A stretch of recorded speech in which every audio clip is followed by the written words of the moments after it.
မိဘတွေကိုတချို့ကဟာမိဘတွေကပြည်လဲနေတာပဲ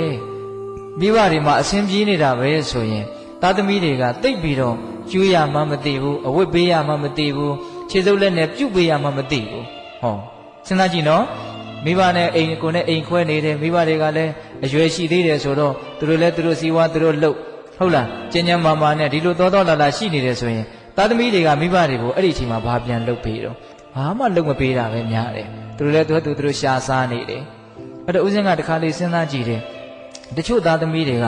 မိဘတွေကိုကျွေးမွေးဖို့အတွက်မိဘတွေကအင်မတန်နွမ်းပါတဲ့ငတ်မွတ်တဲ့အဆင့်ထိရောက်အောင်မြန်သူတို့စောင့်နေကြသလားမသိဘူးလို့အဲ့ဒါကိုလည်းဦးဇင်းကစဉ်းစားကြည့်တယ်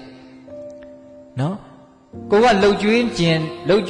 တဲ့အခြေအနေရောက်အောင်မိဘတွေကအဆင်မပြေဖြစ်ပေးရမယ့်အနေအထားမျိုးမှန်ရှိနေသလားမသိဘူး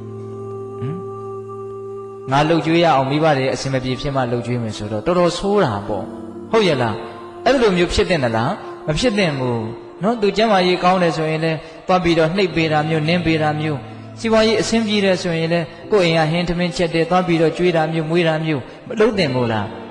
မလုပ်သင့်ပါလေအဲ့တော့သားသမီးတွေကများသောအားဖြင့်တော့မိဘတွေကိုဆင်းရဲနွမ်းပါတဲ့အဆင့်ထိစောင့်နေကြပုံရတယ်ဆေးရုံဆေးကန်းရောက်သည့်အထိစောင့်နေကြပုံရတယ်အိယာတွေကိုတွက်ချပါဖြစ်လေဖြတ်သည့်အထိသူတို့စောင့်နေကြပုံရတယ်ကျန်တဲ့အချိန်မှာတော့မပြုစုကောင်းတယ်လို့မယူရကောင်းတယ်လို့နေကြတာထိုင်ကြတာများတယ်ဟုတ်လားတချို့ကြတော့လည်းပဲရှိသေးတယ်သားသမီးကမိဘကလိုအပ်နေတယ်ဆိုတာကိုတော့သိတယ်ဒါပေမဲ့တပည့်တော်တို့ကလည်းကိုယ့်ဟာကိုယ်အနိုင်နိုင်မယ်ဟောကိုယ်ကလည်းကိုယ့်ဟာနဲ့ကိုယ်ကြက်ကြက်တဲတဲဖြစ်နေတယ်ဆိုကြပါစို့အဲ့ဒါလို့ကိုကအဆင်မပြေဘူးဆိုတဲ့အကြောင်းပြချက်နဲ့မိဘကိုမပြုစုမလုပ်ကြွေးတာကမရှိဘူးလားဒါလည်းမကောင်းဘူးနော်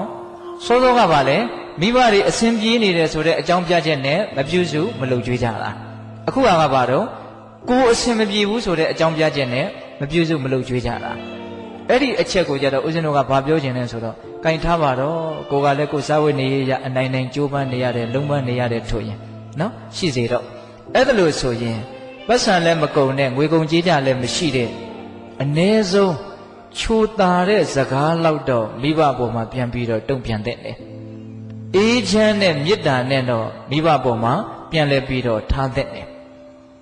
စဉ်းစားကြည့်နော်တချို့လူတွေနော်မိဘပေါ်မှာချိုတာတဲ့စကားမပေးနိုင်ဘူးအဲ့ဒါကိုတော့တပည့်တို့မပြည့်စုံလို့ပါလို့အကြောင်းပြချက်ပြလို့ရသေးသလားမရဘူး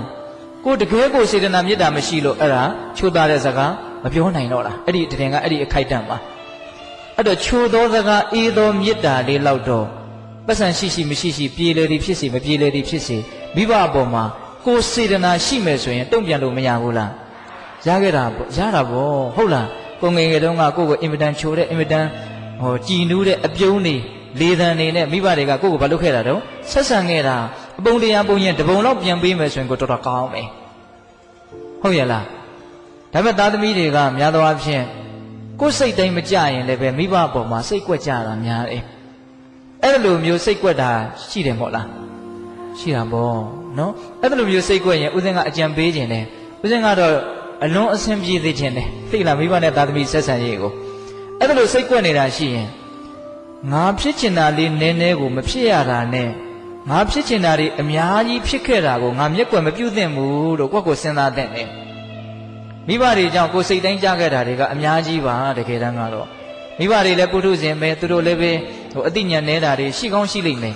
ဒါကြောင့်မို့လို့သူတို့မှားတာတွေလည်းရှိလိမ့်မယ်သူတို့ကိုအမြဲတမ်းအခါခသိမ်းမှန်တယ်လို့မဆိုလို့ဘူးဟုတ်ရဲ့လားသို့တော့ကိုလိုအင်လေးအနှဲငယ်မြမပြည့်တာနဲ့လိုအင်လေးအများကြီးပြည့်ခဲ့တာကိုမျက်ကွယ်ပြုတ်သင့်သလားဆိုတာကိုမစဉ်းစားသင့်ဘူးလားစဉ်းစားသင့်တာပေါ့